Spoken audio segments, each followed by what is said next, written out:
Hola chicos, yo soy Jorge de Matemóvil y el día de hoy vamos a estudiar el movimiento circular uniforme. El movimiento circular uniforme es el movimiento que realiza un objeto describiendo una trayectoria circular con rapidez constante. La rapidez nunca va a cambiar. Recuerda, es un movimiento circular porque la trayectoria que describe el objeto es circular y es uniforme porque la rapidez es uniforme, siempre la misma, nunca va a cambiar. Allí tenemos a nuestra Pokébola realizando un movimiento circular uniforme.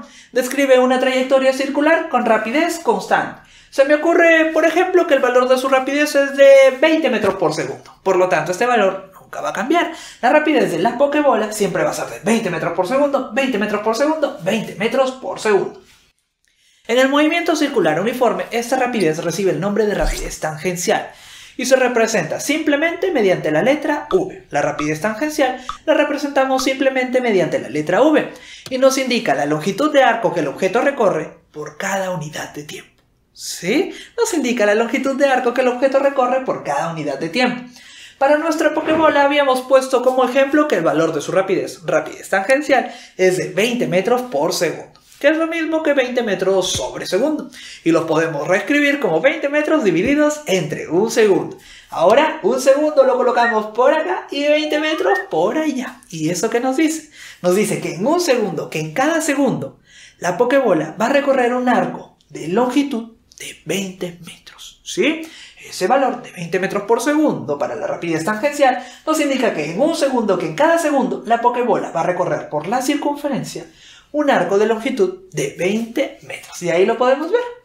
En un segundo, en cada segundo, la Pokébola va a recorrer un arco de longitud de 20 metros. Muy bien. Para definir a la velocidad tangencial necesitamos no solamente su módulo, sino también su dirección. ¿Hacia dónde va a estar orientada esa velocidad tangencial?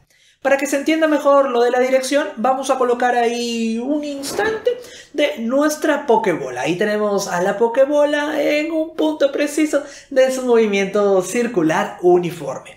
Y de manera gráfica vamos a definir allí la dirección. Mucha atención. Colocamos ahora un vectorcito para representar a la velocidad tangencial. ¿Por qué un vector? Porque la velocidad tangencial es una magnitud vectorial. Por eso la representamos utilizando un vector. Este vector representa la velocidad tangencial. Pero ojo, no apunta ni para allá ni para acá. Va a estar ubicado de manera tangente a la circunferencia. Forma ahí un ángulo de 90 grados con el radio. ¿Perfecto? ¿Sí? ¿Por qué de manera tangente a la circunferencia? Porque representa la velocidad tangencial. Tangencial, tangente. Perfecto, ahí lo tenemos. Entonces ya hemos definido el módulo de la velocidad tangencial y también la dirección. ¿Hacia dónde está orientada esa velocidad tangencial? Lo tenemos allí en el gráfico. La pregunta es la siguiente: ¿la velocidad tangencial está cambiando o no está cambiando? ¿Tú qué dices? ¿La velocidad tangencial cambia o no cambia? Vamos a fijarnos en los vectores que la representan. ¿Se trata del mismo vector o se trata de vectores diferentes que tenemos allí representando la velocidad tangencial? Y es que cuando hablamos de vectores no solamente tenemos en cuenta a su módulo, al tamaño o longitud del vector, sino también a la dirección en la cual apuntan. ¿Y estos vectores están apuntando en la misma dirección? No, ¿verdad? Están apuntando en direcciones diferentes. Esos vectores están apuntando en direcciones diferentes. No se trata del mismo vector, se trata de vectores diferentes porque tienen direcciones diferentes. Y si cambia el vector que representa la velocidad tangencial, cambia también la velocidad tangencial. La velocidad tangencial mantiene su módulo, que es la rapidez, pero su dirección sí que cambia. Y si cambia su dirección, cambia la velocidad tangencial. Y si cambia la velocidad tangencial, ¿qué pasa? Siempre que cambia la velocidad, aparece la... Muy bien, siempre que cambia la velocidad, aparece la aceleración. Y en este caso no es la excepción. En el movimiento circular uniforme, la aceleración que aparece es la aceleración centrípeta. Sí, aparece la aceleración centrípeta. ¿Y por qué? Porque cambia la velocidad. Siempre que cambia la velocidad, aparece la aceleración. Perfecto. Aparece la aceleración centrípeta que, como su nombre lo indica, apunta hacia el centro. Y ahí lo vemos en el gráfico bien clarito, como esta aceleración centrípeta siempre apunta hacia el centro de la circunferencia. Y ya para terminar con la teoría, vamos a revisar la rapidez angular. La rapidez angular se representa mediante la letra griega omega. y nos indica el ángulo que el radio de giro barre por cada unidad de tiempo. Uy, pero qué cosa tan complicada. No. Esto es algo bien sencillo. No te dejes engañar por ese juego de palabras. Para que se entienda mejor, regresamos con nuestra Pokébola que va a realizar un movimiento circular uniforme. Y mira, atención con el radio. El radio va a barrer un ángulo θ en un tiempo t. La rapidez angular omega nos indica el ángulo que el radio de giro barre por cada unidad de tiempo. Si es que todavía no se entiende, no te preocupes, es porque no le hemos puesto valores, porque con valores sí o sí se va a entender. Traemos otra vez a nuestra Pokébola que realiza un movimiento circular uniforme con una rapidez angular de 2 pi radianes por segundo. Atención, la rapidez angular tiene un valor de 2 pi radianes por segundo. ¿Y qué significa eso? Mira, 2 pi radianes por segundo o 2 pi radianes sobre segundo los podemos reescribir como 2 pi radianes divididos entre un segundo. Un segundo lo colocamos por acá y esos 2 pi radianes, esos van por allá. Y eso nos indica lo siguiente. Nos indica que en un segundo, en cada segundo, el radio de giro va a barrer un ángulo de 2 pi radianes. O 360 grados en el sistema sexagesimal, ¿sí? 2 pi radianes son 360 grados en el sistema sexagesimal. En un segundo, en cada segundo, el radio de giro va a barrer un ángulo de 2 pi radianes. Y ahora lo vamos a ver allí en el gráfico con ayuda de nuestro cronómetro. Podemos ver que en un segundo, en cada segundo, el radio de giro va a barrer un ángulo de 2 pi radianes. Eso sería una vuelta completa para la Pokébola, 360 grados en el sistema sexagesimal. Otra vez entonces, esa rapidez angular de 2 pi radianes por segundo nos indica que en un segundo, en cada segundo, el radio va a barrer un ángulo de 2 pi radianes, que es lo mismo que 360 grados, una vuelta completa.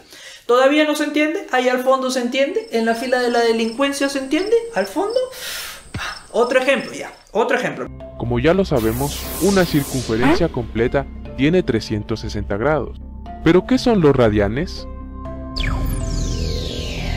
Un ángulo radián es un ángulo formado cuando el arco S de la circunferencia mide linealmente lo mismo que el radio R. Su símbolo es Ra. Veamos, ¿a cuántos radianes equivale 180 grados? 1 radián, 2 radianes, 3 radianes, y este pedacito es igual a 0.1416. Entonces, 180 grados es igual a 3.1416 radianes, o el tan conocido pi. Recuerda tomar nota de esta información, te ayudará más adelante para transformar de radianes a grados y viceversa. Muy buenos días chicos, el día de hoy vamos a ver el tema de dinámica circular. ¿Qué es dinámica circular? A ver, ¿qué es dinámica en realidad? Es una parte de la física que estudia el origen del movimiento, ¿no es cierto? Por ejemplo, a este origen se le podemos llamar fuerzas. Y la dinámica circular se encarga de estudiar las causas que originan el movimiento circular, específicamente en cuerpos que describen una trayectoria circular, es decir, forman una circunferencia. Muy bien. Como recordaremos en el movimiento circunferencial, el móvil posee dos velocidades, tangencial y angular. Si el movimiento es circunferencial uniforme, la velocidad tangencial se mantiene constante en su módulo, pero cambia de dirección permanentemente. El término de aceleración centrípeta viene del cambio de dirección de la velocidad. Lo que pasa es que este vector velocidad va cambiando de dirección en distintos puntos que yo vaya a analizar de este movimiento, va a ir cambiando de dirección. Y a ese cambio de dirección del vector velocidad se le denomina aceleración centrípeta. Y este puede ser hallado en valor. Si yo quiero el valor numérico de la aceleración centrípeta, puedo utilizar esta fórmula que me dice que es igual a la velocidad tangencial al cuadrado sobre el radio.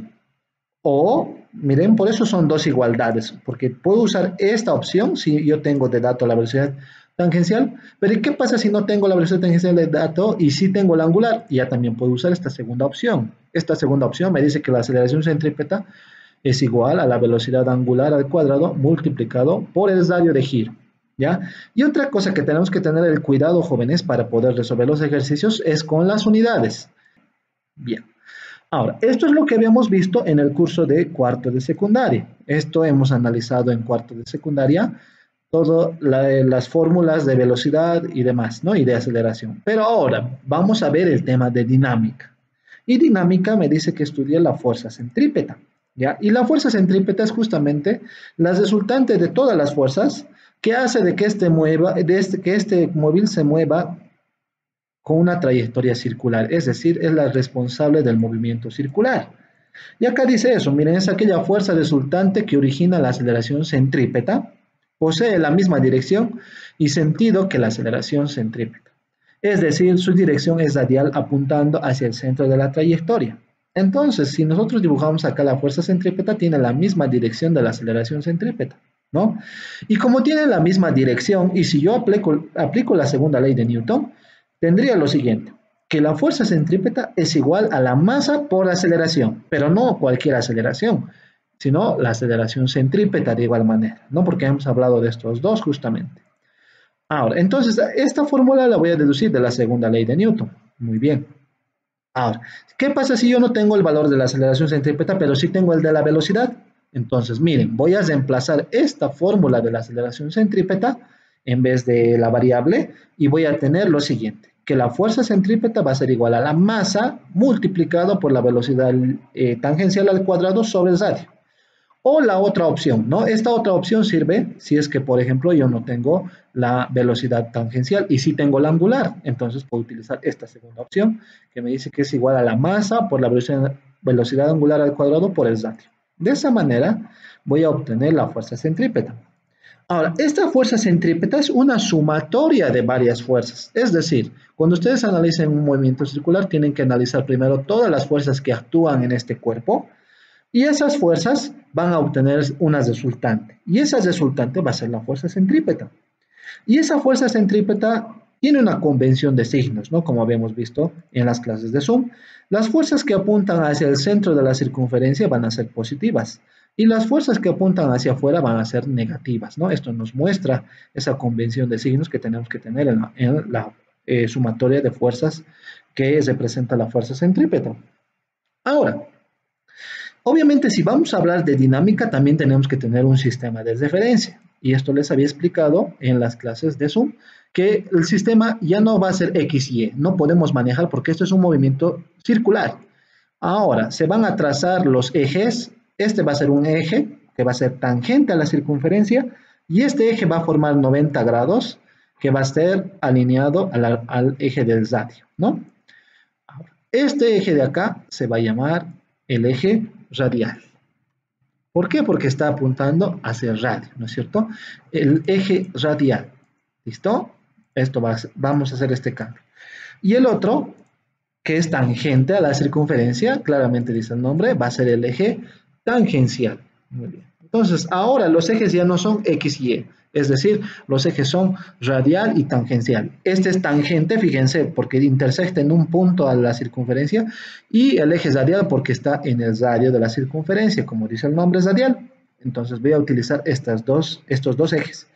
Y lo que me dice que la fuerza centrípeta va a ser igual a la sumatoria de las fuerzas en el eje radial. O sea, todas las fuerzas que se encuentren en este eje van a ser la fuerza centrípeta, ¿no?